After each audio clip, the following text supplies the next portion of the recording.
Halo, berjumpa kembali dengan saya, Pendeta Chandra Gunawan, dan kali ini kita akan mendiskusikan mengenai satu topik yang praktis di dalam kehidupan keluarga, yaitu mengenai yang namanya uang atau mengenai keuangan. Disukai ataukah tidak, uang adalah hal yang penting di dalam kehidupan kita. Dan yang kedua, selain itu uang juga menjadi salah satu akar dari keributan di dalam banyak rumah tangga. Bahkan kalau kita membaca di surat kabar tertentu ataupun dalam berita-berita yang kita dengar, kita bisa menemukan bahwa gara-gara persoalan uang ataupun warisan, kemudian keluarga tertentu mereka melakukan apa yang disebut sebagai putus hubungan keluarga. Sesuatu yang tentu tidak boleh terjadi di dalam kehidupan keluarga Kristen. Nah, sebenarnya bagaimanakah kita harus memahami mengenai uang atau keuangan di dalam perspektif iman Kristen? Nah, pertama yang harus kita pahami adalah Alkitab tidak mengatakan bahwa orang Kristen tidak boleh mempunyai uang. Tidak. Nah, Alkitab memperingatkan kita bahwa uang dapat memperhamba manusia. Artinya apa?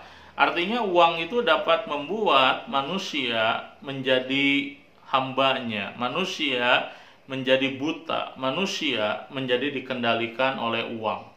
Nah, itu yang Alkitab peringatkan, bahwa manusia dapat dikendalikan oleh uang. Nah, apa yang menjadi ciri bahwa kita mulai dikendalikan oleh uang? Nah, maka yang menjadi cirinya adalah bahwa kita menjadi orang-orang yang tidak bisa melepaskan uang yang kita miliki. Kita menjadi orang yang kikir di dalam hal uang. Nah, itu adalah ciri yang paling umum kalau uang itu kemudian sudah memperbudak hidup kita. Nah, sebaliknya kalau uang memang bukan segala-galanya dalam hidup kita, maka kita akan menjadi orang yang tidak merasa begitu kehilangan ketika kita harus mengeluarkan uang kita, bukan untuk kepentingan kita, tapi untuk hal-hal di luar diri kita. Nah, waktu kita berbicara mengenai uang, nah tentu bukan artinya orang Kristen tidak boleh menabung. Bukan artinya orang Kristen harus selalu menghambur-hamburkan uang yang dia miliki sampai dia tidak punya persiapan ketika seseorang menghadapi masa-masa yang sukar. Karena Alkitab, misalnya Salomo mengajar kepada kita bahwa kita harus belajar seperti semut, menyadari bahwa kehidupan tidak selalu seperti yang kita harapkan. Ada waktunya Tuhan mengizinkan kehidupan sulit, ada waktunya Tuhan mengizinkan kehidupan ekonomi kita tidak mudah, dan ketika itu terjadi maka kita harus punya persiapan. Nah, maka orang-orang Kristen yang bijak pasti akan mempersiapkan masa depannya, karena dia tahu bahwa kehidupan tidak selalu seperti yang dia harapkan. Nah, meskipun demikian, seseorang yang betul-betul mempersiapkan masa depannya dengan baik karena dia takut akan Tuhan dan menyadari bahwa kehidupan harus dipersiapkan, tidak berarti dia kemudian menjadikan tabungan, menyimpan uang sebagai segala-galanya sehingga dia menjadi orang yang kikir. Nah, jadi orang-orang Kristen perlu mempersiapkan masa depan, perlu memiliki tabungan, tetapi tetap menggunakan uang yang dia miliki secara proporsional. Artinya apa? Artinya kalau dalam situasi dan kondisi tertentu ia harus menggunakan uangnya untuk misalnya saja membantu keluarganya yang membutuhkan. Nah, ia tidak akan kemudian menjadi sangat kikir sehingga dia merasa bahwa mengeluarkan uang untuk membantu keluarganya sama dengan seperti mengorbankan masa depannya. Tentu tidak demikian, karena dia belajar melihat kalau memang sesuatu itu sangat mendesak dan prioritas, maka dia belajar untuk menggunakan apa yang dia miliki untuk hal-hal yang lebih urgent atau lebih prioritas. Nah, tapi tentu tidak berarti bahwa kemudian uang kita boleh pergunakan tanpa tanpa perhitungan dan tanpa tanggung jawab. Nah, poin yang saya katakan adalah bahwa orang yang takut akan Tuhan melihat uang itu sebagai alat, sebagai sarana. Sarana untuk apa? Sarana untuk kita mengantisipasi kalau satu kali hidup kita berubah, tapi juga sarana untuk apa? Untuk membantu sesama kita kalau memang itu membutuhkan. Itu menjadi sarana untuk melayani Tuhan. Nah, yang kedua, yang juga penting waktu kita berbicara mengenai uang adalah bahwa uang itu sesuatu yang kita harus pahami, itu adalah pemberian Tuhan.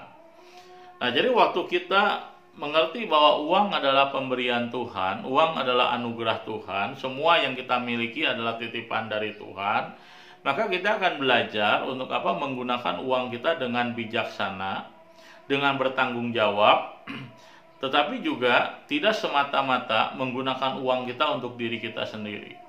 Nah, waktu kita mengerti bahwa uang adalah sesuatu yang harus dipertanggungjawabkan. Artinya apa? Artinya uang yang kita miliki adalah titipan dari Tuhan, dan satu kali kita harus menjelaskan kepada Tuhan bagaimana uang yang Tuhan percayakan kepada kita gunakan. Nah, maka di dalam Alkitab kita belajar bahwa umat Tuhan, orang-orang Israel itu diajari oleh Tuhan untuk apa? Untuk mereka melihat bahwa hasil jerih lelah mereka di dalam bekerja itu adalah anugerah Tuhan. Nah, maka mereka kemudian diajari untuk apa? Untuk memberikan yang namanya persepuluhan kepada pekerjaan Tuhan atau kepada rumah Tuhan. Nah, di dalam Alkitab, dalam Perjanjian Lama, persepuluhan itu digunakan untuk 3 hal, gitu ya. Pertama, untuk memeliharakan rumah Tuhan. Kedua, untuk menopang kehidupan para imam. Dan yang ketiga, untuk memperhatikan orang-orang miskin yang ada di dalam komunitas umat Tuhan. Nah, jadi dengan memberikan 1/10 dari apa yang mereka miliki, maka mereka belajar untuk apa? Untuk bertanggung jawab. Mereka boleh menggunakan 90% dari apa yang upaya apa yang mereka miliki untuk mempersiapkan masa depan, untuk menikmati kehidupan, untuk membiayai kehidupan, tetapi mereka diajari bahwa uang diberikan Tuhan bukan untuk diri mereka sendiri, tapi untuk dipakai melayani Tuhan dan melayani sesama. Nah, itulah sebabnya maka orang-orang Kristen, khususnya keluarga-keluarga Kristen, kalau kita mengerti 2 prinsip tentang uang ini, bahwa uang jangan sampai memperbudak, dan yang kedua bahwa uang adalah titipan dari Tuhan, maka kita akan belajar untuk apa? Untuk tidak ribut gara-gara uang. Nah, kalau misalnya kita orang keluarga-keluarga Kristen memiliki uang yang Tuhan berikan sebagai berkat tambahan, maka keluarga-keluarga Kristen kemudian belajar untuk apa? Untuk bersyukur kepada Tuhan, menyadari bahwa apa yang diberikan adalah titipan dari Tuhan. Nah, tetapi ketika orang-orang percaya kekurangan uang oleh karena situasi dan kondisi yang berat, maka kita pun kemudian akan belajar untuk apa? Untuk tidak marah dengan Tuhan, tidak marah dengan situasi. Kenapa? Karena kebahagiaan hidup kita tidak kita gantungkan dengan seberapa banyak uang yang kita miliki. Kita melihat bahwa uang adalah anugerah Tuhan. Tuhan memberikan sesuai dengan kebutuhan, sesuai dengan apa yang kita perlukan. Dan yang pasti Tuhan tidak akan membiarkan kita sampai menjadi terlantar. Nah, itulah sebabnya maka waktu kita berbicara mengenai uang, nah, ketika uang harus digunakan untuk membantu orang lain, ketika uang harus digunakan untuk